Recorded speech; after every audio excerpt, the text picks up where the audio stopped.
Welcome to A edu. और ए edu के हमारे इस यूट्यूब चैनल में आप सभी का स्वागत है। मध्यकालीन भारत के इतिहास में हम लोग मुगल काल को पढ़ रहे थे और मुगल काल में हमने सभी मुगल शासकों को, चाहे वो परवर्ती हो या उत्तरवर्ती हो, सभी मुगल शासकों को हमने समाप्त किया। और मुगल वंश जो कि मध्यकालीन भारत के इतिहास का रीढ़ कहा जाता है, उसे हमने समाप्त किया। और अब हम लोग शुरुआत करने जा रहे हैं मुगल कालीन प्रशासन के बारे में। इसके बाद मुगल कालीन अर्थव्यवस्था देखेंगे, मुगल कालीन शिक्षण व्यवस्था देखेंगे, उसके बाद स्थापत्य कला को देखेंगे और ये मुगल काल को पूरी तरह से पूरा डिटेल में पूरा हम लोग समाप्त करेंगे। तो चलिए मुगल कालीन प्रशासन की शुरुआत हम लोग करते हैं और आज ये हमारा पहला वीडियो होगा। तो सबसे पहले मुगल कालीन प्रशासन। मुगल प्रशासन एक निरंकुश तथा केंद्रीकृत शासन का प्रतीक था, जिसमें मुगल बादशाह केंद्र में था और वह सभी शक्तियों से युक्त था तथा केंद्र में उसकी सहायता के लिए बहुत सारे अधिकारी एवं विभाग होते थे। तो याद रखेंगे कि मुगल प्रशासन कैसा शासन था, तो एक निरंकुश और केंद्रीकृत शासन का प्रतीक था, जिसमें मुगल बादशाह केंद्र में होता था और वह सभी शक्तियों से युक्त था तथा केंद्र में उसकी सहायता के लिए कई विभाग एवं मंत्रियां हुए करते थे। तो हम लोग देखते हैं कि कौन कौन सा प्रशासनिक विभाग कैसे कैसे काम करता था। तो सबसे पहले हम याद रखेंगे कि जो सबसे केंद्र में होता था वह सम्राट होता था, बादशाह। तो सबसे पहले बादशाह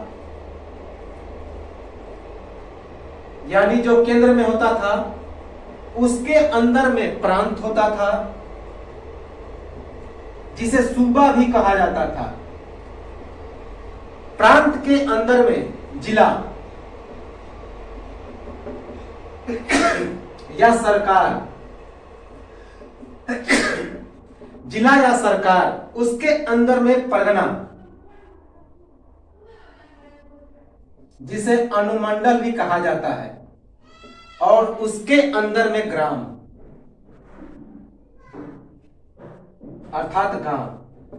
तो जो मुगलकालीन प्रशासनिक विभाग था वह 5 भाग में बटा हुआ था। केंद्र जिसका सबसे हेड बादशाह था या फिर सम्राट था, उसके अंदर में प्रांत जिसे सूबा कहते थे, उसके अंदर में जिला जिसे सरकार भी कहा जाता था, उसके अंदर में परगना जिसे अनुमंडल कहा जाता है आज, और उसके अंदर में गांव।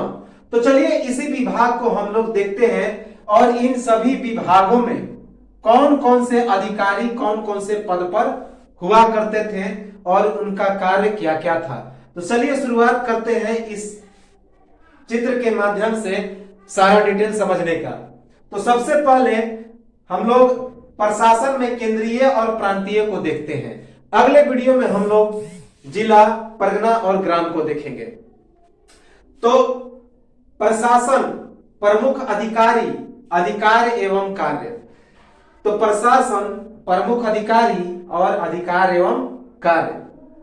केंद्रीय प्रशासन, केंद्रीय प्रशासन जिसका प्रमुख अधिकारी बादशाह या सम्राट होता था, यह सबसे ऊंचा पद होता था क्योंकि सभी चीजें बादशाह या फिर सम्राट के अंदर में ही संचालित होती थी।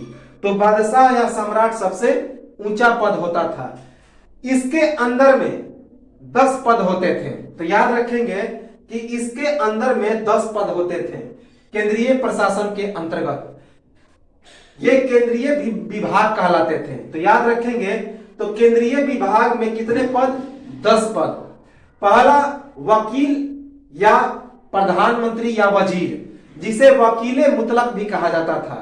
तो वकीले मुतलक जो कि एक वजीर होता था अर्थात प्रधानमंत्री होता था। सम्राट के बाद यही सबसे महत्वपूर्ण पद होता था। तो याद रखेंगे केंद्रीय विभाग का बादशाह के बाद दूसरा सबसे प्रमुख पद कौन था? तो वकीले मुतलक याद रखेंगे, जिसे केंद्रीय वकील या प्रधानमंत्री कहा जाता था। अर्थात वह वजीर होता था सबसे प्रमुख। सम्राट के बाद दूसरा पद नियुक्ति सम्राट द्वारा, यह सम्राट के बाद दूसरा पद होता था, इसकी नियुक्ति सम्राट के द्वारा होती थी और इस पद पर वरिष्ठ सामंत तथा सम्राट के विश्वास पात्रों की नियुक्ति होती थी। तो याद रखेंगे, जो वकीले मुतलक अर्थात वजीर या प्रधानमंत्री होता था, केंद्रीय वजीर अर्थात प्रधानमंत्री, वह सम्राट के बाद दूसरा सबसे बड़ा पद होता था। इसकी नियुक्ति सम्राट के द्वारा होती थी और इस पद पर वरिष्ठ सामंत तथा सम्राट के विश्वास पात्र नियुक्त होते थे। दूसरा पद था दीवाने आला, यह भी एक वजीर था, यह भी एक क्या था, वजीर था, लेकिन यह वित्त से संबंधित था। याद रखेंगे, यह वित्त विभाग का सबसे प्रमुख पद था। केंद्रीय वित्त विभाग का सबसे प्रमुख पद क्या नाम क्या था, दीवाने आला, जो एक वजीर था और किस विभाग का, तो वित्त विभाग का। वित्त विभाग का सबसे बड़ा पद था। वित्त विभाग का प्रधान वजीर वेतन तथा सामान का लेखा जोखा, इसका काम था सभी विभागों का वेतन तैयार करना, सभी सामानों का लेखा जोखा रखना और वजीर को भी देखरेख करना। अन्य वजीरों को क्या करता था, देखरेख करता था। तीसरा था मीर बख्शी, जो एक सैन्य अध्यक्ष था। तो मीर बख्शी सैन्य अध्यक्ष या सैन्य का प्रधान, मनसबदारों के वेतन की देखरेख तथा दीवाने आला द्वारा इसी की अनुशंसा पर वेतन भुगतान। तो याद रखेंगे, मीर बख्शी जो सैन्य अध्यक्ष था, यह मनसबदारों के वेतन की देखरेख करता था तथा दीवाने आला इसी की अनुशंसा पर सभी विभागों को वेतन देता था। अर्थात जो वित्त विभाग का प्रधान था कौन, दीवाने आला, किसके अनुशंसा पर वेतन देता था, तो मीर बख्शी, जो कि सैन्य का अध्यक्ष होता था। मीर बख्शी के सहायक अधिकारी थे। मीर बख्शी की सहायता के लिए दो अधिकारी हुआ करते थे। एक का नाम था बख्शिये हुजूर और दूसरे का नाम था बख्शिये शाहगिर्द। तो मीर बख्शी की सहायता के लिए दो अधिकारी बख्शिये हुजूर और बख्शिये शाहगिर्द हुआ करते थे। चौथा पद था सद्र उस सुदूर। सद्र उस सुदूर जो धार्मिक मामलों का प्रधान था। सद्र उस सुदूर क्या था, धार्मिक मामलों का प्रधान था। नैतिक चरित्र एवं इस्लाम के कानूनों की देखभाल।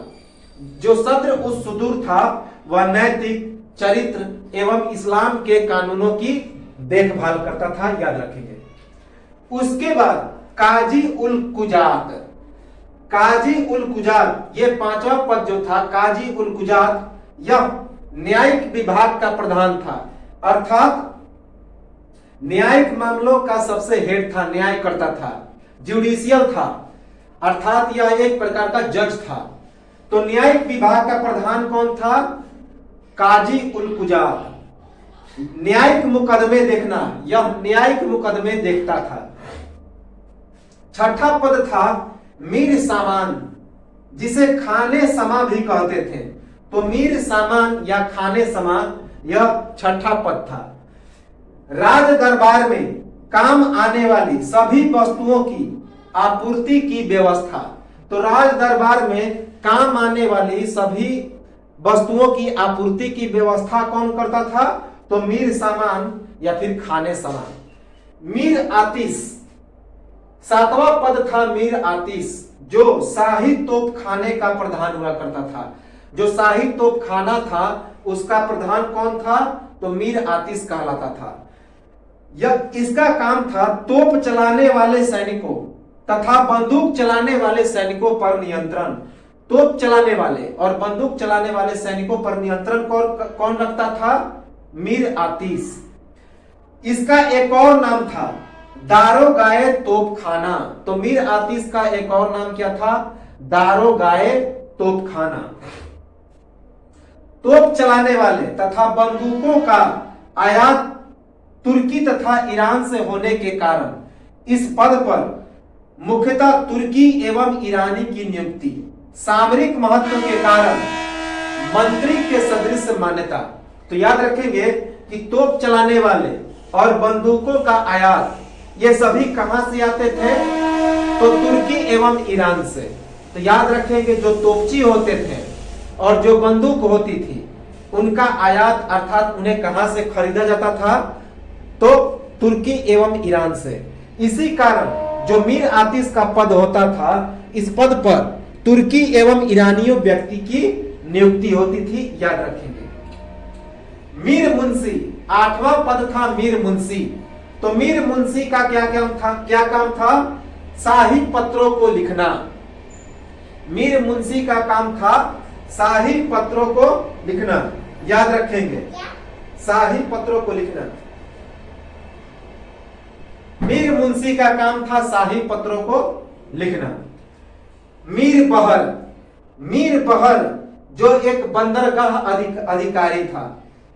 9वां पद था मीर बहर जो एक बंदरगाह अधिकारी था। आंतरिक जलमार्गों तथा छोटे जहाजों का नियंत्रण। जो मीर बहर था वह आंतरिक जलमार्गों और छोटे जहाजों का नियंत्रण करता था, निरीक्षण करता था। याद रखेंगे। 10वां पद था मुहतसीब। तो मुहतसीब जो सार्वजनिक सदाचारा निरीक्षक हुआ करता था। सार्वजनिक सदाचारा निरीक्षक जनता के नैतिक मूल्यों का निरीक्षण तथा शरीयत के विरोधियों पर निरीक्षण। तो याद रखेंगे जो मुहतसीब था, जिसे सार्वजनिक सदाचारा निरीक्षक कहते थे, यह जनता के नैतिक मूल्यों का निरीक्षण करता था तथा शरीयत के विरोधियों पर निरीक्षण करता था। आधार अर्थात जो लोग इस्लामिक कानून नहीं मानते थे उन पर यह निरीक्षण करता था। कौन? मुहतसीब, सार्वजनिक सदाचारा निरीक्षक। तो यह था केंद्रीय प्रशासन, उसके प्रमुख अधिकारी एवं उनके कार्य। उसके अंदर में आता है प्रांतीय प्रशासन अर्थात प्रांत, जिसे सूबा भी कहा जाता था। तो प्रांत का एक और नाम क्या था? सूबा। इसीलिए वह उसके प्रमुख को क्या कहा जाता था? सूबेदार। अकबर के द्वारा सर्वप्रथम प्रांतीय प्रशासन के आधार पर 12 सूबों की स्थापना। बाद में 3 नए सूबे बरार, खानदेश तथा अहमदनगर जुड़े और कुल 15 सूबे हो गए। औरंगजेब के समय कुल प्रांतों की संख्या कितनी हो गई? बढ़कर 20। तो याद रखेंगे कि इन सूबों की शुरुआत किसने की थी? तो अकबर ने। तो सर्वप्रथम प्रांतीय प्रशासन के आधार पर अकबर ने 12 सूबों की स्थापना की। बाद में 3 नए सूबों को जोड़ा गया। कौन कौन? बरार, खानदेश और अहमदनगर। और कुल मिलाकर सूबों की संख्या हो गई 15। लेकिन औरंगजेब के समय जो सूबों की संख्या हुई वो 5 और बढ़ गई और कुल मिलाकर सूबों की संख्या कितनी हो गई? 20। याद रखेंगे कि सूबों की शुरुआत सर्वप्रथम प्रांतीय प्रशासन के आधार पर अकबर के द्वारा की गई और 12 प्रांतों की स्थापना की गई। बाद में 3 नए प्रांत जुड़े, बरार, अहमदनगर और खानदेश। इस प्रकार कुल सूबे हो गए 15 अर्थात 15 प्रांत हो गए और औरंगजेब के समय प्रांतों की संख्या हो गई 20। इसके कौन कौन से अधिकारी थे? पहला सूबेदार, जो कि सूबे या प्रांत का प्रमुख था। जिस प्रकार केंद्र का प्रमुख बादशाह था, उस अर्थात यह सेंट्रल गवर्नमेंट का हेड था, उसी प्रकार प्रांत यानी कि स्टेट, राज्य, सूबा, उसका हेड कौन था? सूबेदार, जो सूबे या प्रांत का प्रमुख था। इसका काम था प्रांतों में शांति स्थापित करना एवं सूबे में कर एकत्रित करना। तो सूबे में शांति स्थापित करना एवं सूबे में टैक्स एकत्रित करना, कर एकत्रित करना, यह काम था सूबेदार का। इसकी स्वयं की सेना होती थी। जिस प्रकार केंद्र के अंदर में बादशाह की अपनी सेना होती थी, उसी प्रकार प्रांतों के अंदर में सूबेदार के पास अपनी सेना होती थी। यह सूबा में अपने द्वारा अपने मन मुताबिक शांति स्थापना करता था। उसके अंदर में 4 पद होते थे। पहला दीवान, प्रांतीय वित्त विभाग का यह अध्यक्ष होता था, अर्थात यह प्रांतीय राजस्व विभाग या प्रांतीय वित्त विभाग का अध्यक्ष होता था। दीवान सूबेदार के नहीं बल्कि केंद्रीय वित्त विभाग के अधीन थे।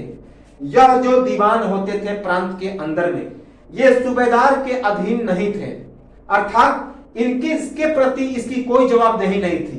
तो यह जो दीवान था अर्थात प्रांतीय वित्त विभाग या प्रांतीय राजस्व विभाग का अध्यक्ष था, यह दीवाने आला जो वित्त विभाग का अध्यक्ष होता था केंद्र में, उसके अधीन था, उसके प्रति इसकी जवाबदेही थी। तो याद रखेंगे कि दीवान सूबेदार के नहीं बल्कि केंद्रीय वित्त विभाग के अधीन थे। दीवान तथा सूबेदार सूबे के स्वतंत्र एवं समान सत्ताधारी विभाग थे। तो जो दीवान थे और सूबेदार थे, ये सूबे के स्वतंत्र एवं समान सत्ताधारी विभाग थे, याद रखेंगे। या अर्थात ये दोनों पद क्या थे, दीवान और सूबेदार, यह स्वतंत्र थे और दोनों जो थे ये इनका जो सत्ता था ये समान सत्ता के अधिकारी होते थे। तीसरा जो पद था वह सद्र या फिर काजी कहलाता था। एक ही व्यक्ति होता था सद्र या काजी, लेकिन जो केंद्रीय सरकार था उसमें सद्र अलग था और काजी अलग था। सद्र को सद्र उस सुदूर कहते थे और काजी को काजी उल कुजात कहते थे।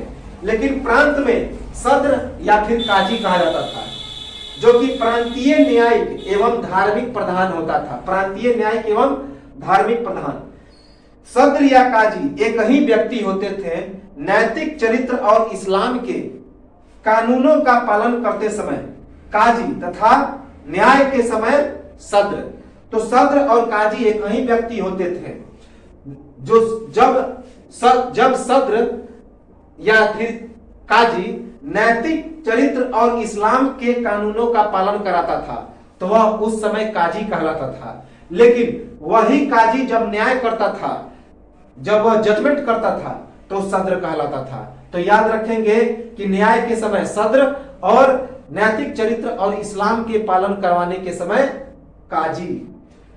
प्रांतीय बख्शी या बख्शी यह प्रांतीय सैन्य अध्यक्ष होता था। तो याद रखेंगे केंद्रीय सैन्य अध्यक्ष को मीर बख्शी कहा जाता था, जबकि प्रांतीय सैन्य अध्यक्ष को केवल बख्शी या फिर प्रांतीय बख्शी कहा जाता था। यह प्रांतीय सैन्य अध्यक्ष होता था, अर्थात प्रांत के अंदर में सेना का मालिक। इसकी नियुक्ति मीर बख्शी के सिफारिश पर होती थी।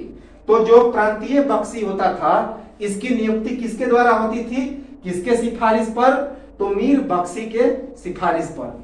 सूबे में सेना की भर्ती एवं संचालन, तो जिस सूबे में सेना की भर्ती एवं संचालन का जिम्मा किसके पास था, तो प्रांतीय बख्शी के पास। कोतवाल जो कि एक थानेदार या फिर नगर प्रधान होता था।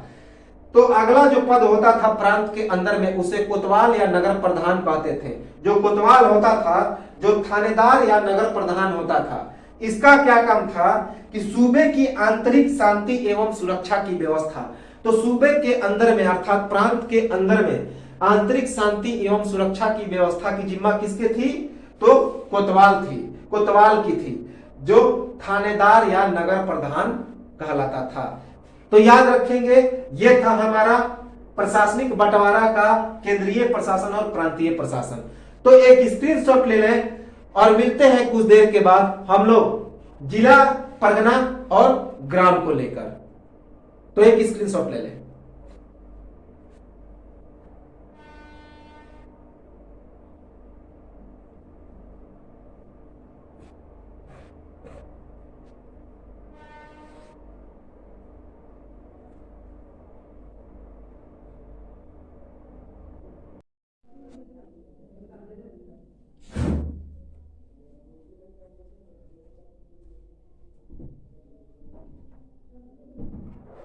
वेलकम टू एडू और एडू के हमारे इस यूट्यूब चैनल में आप सभी का स्वागत है।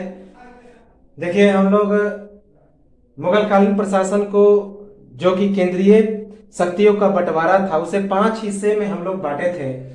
तो 2 हिस्सों को हमने देख लिया था पिछले वीडियो में, केंद्रीय शासन को और प्रांतीय प्रशासन को। तो उसके बाद हम लोग आज शुरुआत कर रहे हैं जिला प्रशासन, परगना और ग्राम को देखेंगे। तो चलिए हम लोग उसको आगे बढ़ाते हैं। प्रशासन, प्रमुख अधिकारी, अधिकारी एवं कार्य। तो जिला प्रशासन प्रांतीय प्रशासन के अंतर्गत अर्थात प्रांत या सूबा के अंतर्गत कौन आते हैं? तो जिला, जिसे हम लोग सरकार, जिसे मुगलकालीन समाज में सरकार भी कहा जाता था। तो जिला और उसके अंदर में परगना या फिर सिख और उसके अंदर में ग्राम। तो चलिए हम लोग जिला प्रशासन की शुरुआत करते हैं। जिला प्रशासन का प्रमुख अधिकारी कौन होता था? तो फौजदार। जिस प्रकार प्रांतीय प्रशासन का प्रमुख अधिकारी सूबेदार होता था, तो उसी प्रकार जिला प्रशासन का प्रमुख अधिकारी फौजदार होता था, जो जिले का प्रमुख सैनिक अधिकारी हुआ करता था। इसका कार्य क्या था कि जिले के अंदर शांति, सुरक्षा एवं सुव्यवस्था की स्थापना करना। तो फौजदार जिले का प्रमुख सैनिक अधिकारी होता था। जिले के अंदर शांति, सुरक्षा एवं सुव्यवस्था की स्थापना करना इसका कार्य था। इसके अधीन एक सैनिक दल होता था। जिस प्रकार सूबेदार के पास अपना एक सैनिक दल होता था, तो उसी प्रकार जिले के अंदर फौजदार के पास, चूंकि यह एक फौजी विभाग का प्रधान भी था, तो इसके अधीन एक सैनिक दल होता था। उसके बाद अगला जो पद था जिले के अंदर, वह था अमाल गुजार। अमाल गुजार जो जिले का राजस्व या वित्त अधिकारी होता था। तो जिले का राजस्व या वित्त अधिकारी को क्या कहते थे? फाइनेंस मिनिस्टर को अमाल गुजार। जिले के माल गुजारी एकत्र करना, कृषकों को तकावी ऋण बांटना एवं वसूलना। तो जिले की माल गुजारी एकत्र करना, कृषकों को, किसानों को तकावी ऋण बांटना एवं वसूलना, यह काम किसका था? तो अमाल गुजार का, जो जिले का वित्त या फिर राजस्व अधिकारी था। आय व्यय की मासिक रिपोर्ट तैयार कर दरबार में भेज देना। तो आय व्यय की मासिक रिपोर्ट तैयार करके दरबार में भेजना, यह भी अमाल गुजार का कार्य था। जिले की आय को शाही खजाने में भेजना, जिले की आय को शाही खजाने में भेजना, यह कार्य भी था किसका? तो अमाल गुजार का। याद रखेंगे, अर्थात फाइनेंस से जितने संबंधी काम थे, वित्त से जितने संबंधी काम थे जिले के अंदर, यह सभी काम किसके जिम्मे था? तो अमाल गुजार के अंदर, क्योंकि वह जिले का वित्त अधिकारी या राजस्व अधिकारी था। उसके बाद बितिक्ची। बितिक्ची अमाल गुजार का प्रमुख सहायक था। अमाल गुजार का प्रमुख सहायक था। अमाल गुजार की सहायता करने के लिए एक विभाग था, एक अधिकारी होता था, जिसका नाम था बितिक्ची। कृषि संबंधी जरूरी कागजात रखना एवं आंकड़े तैयार करना। और बितिक्ची का क्या काम था कि वह कृषि संबंधी जरूरी कागजात रखता था और उसके आंकड़े तैयार करता था। काजी, अगला जो पद होता था जिले के अंदर में, वह काजी। जैसा कि सभी विभागों में जो काजी होते थे, सद्र होते थे, जिले के अंदर में भी काजी होते थे। तो काजी जो न्याय एवं धार्मिक प्रधान था, किस कहां का? तो जिले का। तो जिले का न्याय एवं धार्मिक प्रधान कौन था? तो काजी। याद रखेंगे कि जिले के अंदर धार्मिक एवं न्यायिक प्रधान काजी कहलाता था। नैतिक चरित्र, नैतिक चरित्र एवं इस्लाम के कानूनों के पालन की देखभाल तथा न्याय करना, कि सद्र और काजी दोनों का काम यह काजी ही करता था, क्योंकि नैतिक चरित्र एवं इस्लाम के कानूनों के पालन की देखभाल एवं न्याय करना, यह दोनों काम किसका था? तो काजी का। अगला जो पद था वह खजानदार था। खजानदार जिले के शाही खजाने का निरीक्षक। जो जिले के अंदर में जो खजाना एकत्रित होता था, उसका निरीक्षण करता था कौन? तो खजानदार। जिले के अंदर के खजानों का रख रखाव एवं उसका ब्यौरा। तो जिले के अंदर में जो भी खजाने थे, उसके अंदर के रख रखाव एवं उसका ब्यौरा किसके जिम्मे था? तो खजानदार के जिम्मे। जिले के शाही खजाने का वह निरीक्षक होता था। याद रखेंगे। अगला जो पद था वह था दारोगाए डाक चौकी। दारोगाए डाक चौकी जो सूचना विभाग या जिले के नगर विभाग का प्रधान होता था, अर्थात यह गुप्तचर या जासूसी विभाग भी होता था। तो दारोगाए डाक चौकी, दारोगाए डाक चौकी जो एक सूचना विभाग था या जिले के नगर विभाग का प्रधान होता था। सूचना देना एवं जासूसी करना इसका प्रमुख काम था। तो जिले के प्रमुख फौजदार को सूचना देना इसका मुख्य काम था और जासूसी करना इसका मुख्य काम था कि जिले के अंदर कोई बाहरी असामाजिक तत्व तो नहीं घुसपैठी आ गए। तो यही सूचना देना किसका काम था? तो वो दारोगाए डाक चौकी का। तो ये था हमारा जिला प्रशासन या सरकार।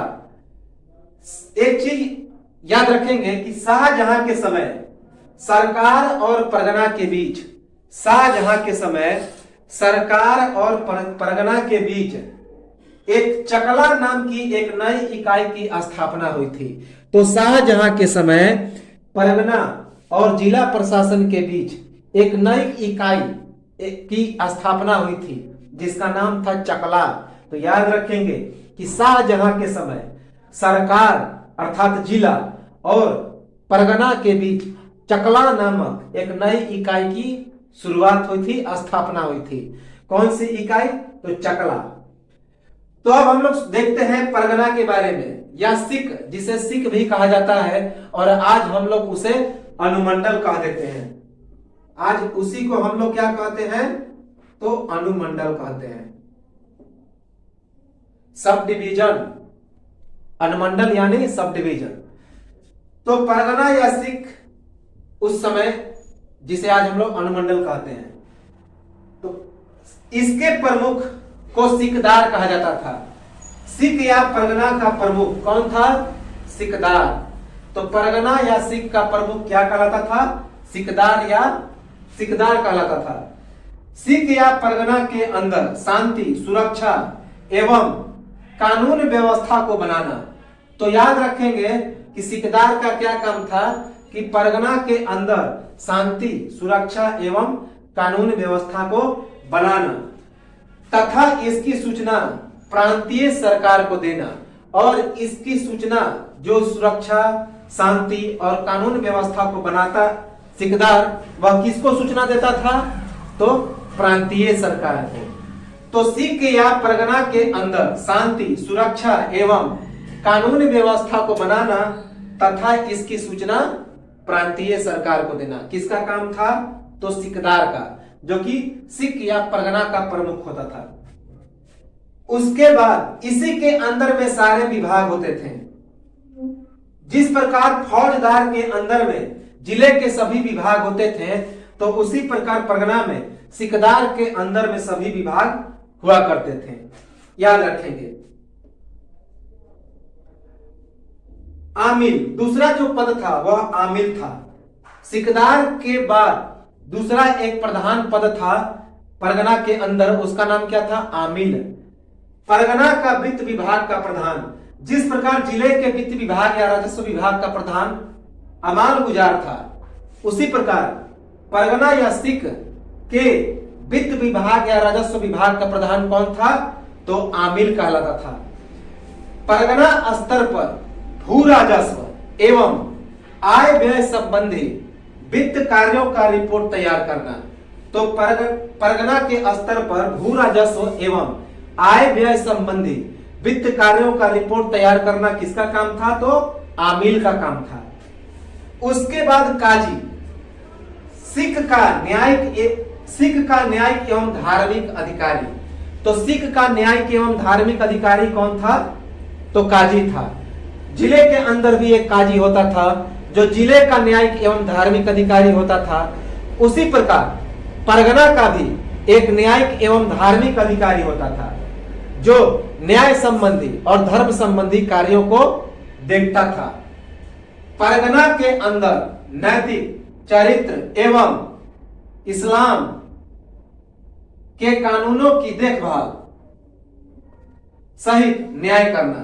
तो याद रखेंगे कि काजी का क्या काम था? परगना के अंदर नैतिक, चरित्र एवं इस्लाम के कानूनों के देखभाल सहित न्याय करना। उसके बाद अगला पद था कानूनगो। कानूनगो यह भूमि सर्वेक्षण पदाधिकारी होता था। तो जो परगना होता था उसका भूमि सर्वेक्षण पदाधिकारी होता था, भूमि का यह सर्वेक्षण करता था। इसका प्रमुख काम क्या था कि भूमि का सर्वेक्षण करना, भूमि का सर्वेक्षण करना इसका प्रमुख काम था। सभी पटवारियों का प्रमुख अधिकारी या पटवारियों का मुखिया होता था। पटवारी जो खेती से संबंधित एक पद होता था जिसे अमीन कहा जाता था, तो उसी सभी पटवारियों का प्रमुख कौन होता था? कानूनगो। याद रखेंगे, यह परगना का भूमि सर्वेक्षण पदाधिकारी होता था। यह पटवारियों का मुखिया या पटवारियों का प्रमुख अधिकारी होता था। उसके बाद फातेदार, अगला जो पद होता था वह था फातेदार। यह इनकम टैक्स ऑफिसर होता था, आयकर अधिकारी होता था। परगने की आय को संचित करना इसका जो मुख्य काम था। परगने अर्थात जो अनुमंडल था, जो सिख था, उसके अंदर में जो आय प्राप्त होता था उसको संचित करना इसका मुख्य काम था। और छठा जो पद होता था अंतिम, वह कारकुन कहलाता था, अर्थात क्लर्क, जो कर्मचारी होते थे, जो अधिकारियों के सारे काम करते हैं।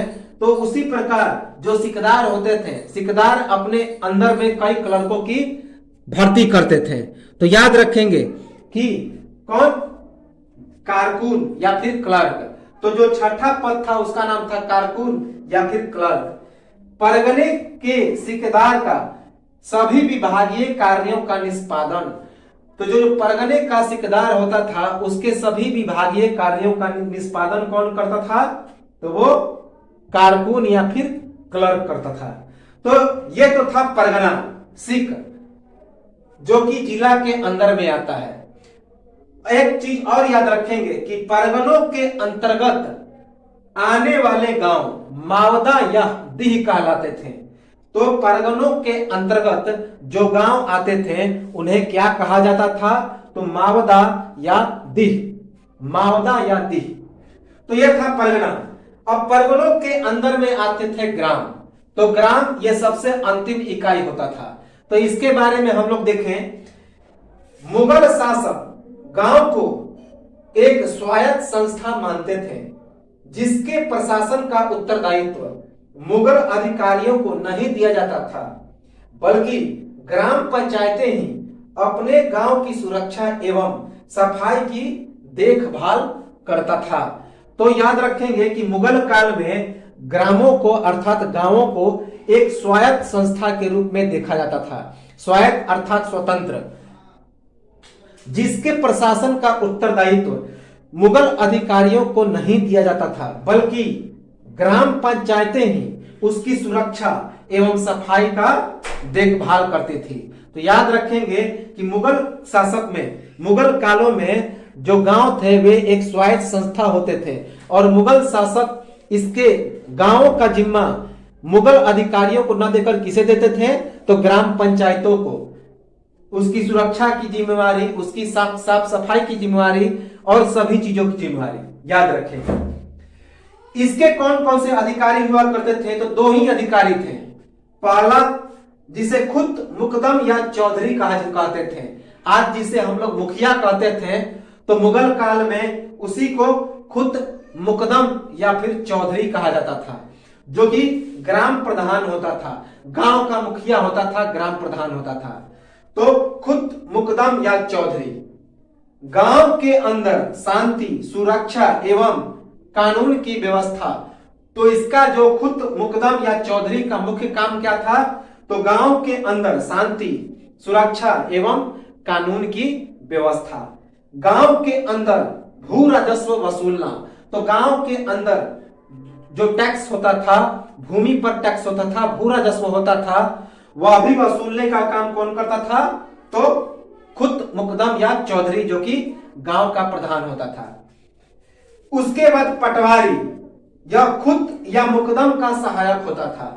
तो खुद या मुकदम की सहायता के लिए एक पटवारी होता था, जो कि अमीन, जिसे आज हम लोग अमीन कहते हैं, जो खेती से संबंधित होता था। मुगल काल में पटवारी को राजस्व का 1% दस्तूर अर्थात कमीशन मिलता था। खुद मुकदम या चौधरी के कार्यों की सहायता, तो याद रखेंगे यह जो पटवारी था खुद मुकदम या चौधरी के कार्यों की सहायता करता था और इसके बदले में पटवारी को क्या मिलता था, तो राजस्व का जितना टैक्स आता था उसका 1% कमीशन मिलता था जिसे दस्तूर कहते थे, याद रखेंगे। अर्थात 1% दस्तूर मिलता था, कमीशन मिलता था। तो यह था हमारा मुगल कालीन केंद्रीय प्रशासन, इसे याद रखेंगे। तो मुगल कालीन केंद्रीय प्रशासन के अंतर्गत हम लोगों ने क्या देखा, मुगल कालीन प्रशासन के अंतर्गत में केंद्र के अंतर्गत कौन होता है, सूबा जिसे प्रांत कहते हैं, सूबा के अंतर्गत में जिला जिसे हम लोग सरकार भी कहते थे मुगल काल में, परगना या सिख जो आज अनुमंडल कहा जाता है और उसके अंदर में ग्राम जिसे दीह या मावदा कहा जाता था। तो यह था मुगल कालीन प्रशासन। इस संबंधी कुछ अन्य तथ्य भी हैं जो कि हम लोग अगले वीडियो में देखेंगे, लेकिन अगर मुगल कालीन प्रशासन में प्रश्न पूछा जाता है तो इसी से ही ज्यादातर पूछा जाता है। तो एक स्क्रीनशॉट ले लें और मिलते हैं हम लोग अगले वीडियो में, तब तक के लिए।